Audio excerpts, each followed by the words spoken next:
first.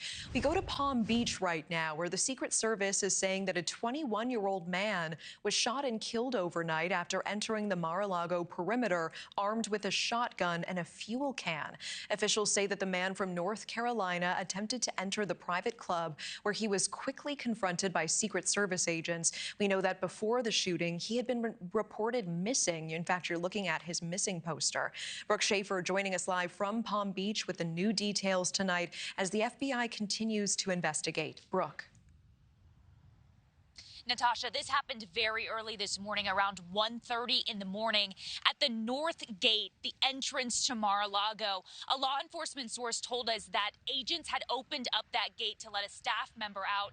And when they did that, that's when this suspect apparently ran through that then open gate, armed with a shotgun. He was immediately confronted by local deputies and Secret Service agents. The FBI not long ago confirmed the suspect's name, Austin Tucker Martin. He was 21 years old, from North Carolina. He'd recently been reported missing by his family, who are just in disbelief tonight. His cousin told the Associated Press that Martin was quiet, afraid of guns, didn't know how to use them, and came from a family of avid Trump supporters. The local sheriff's office in North Carolina, where he lived, said they have had no prior history with this suspect.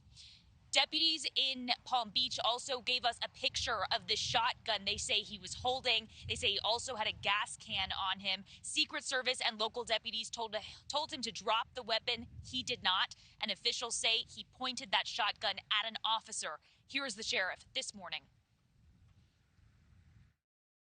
He was ordered to drop those two pieces of equipment that he had with him, at which time he put down the gas can, raised the shotgun to a shooting position.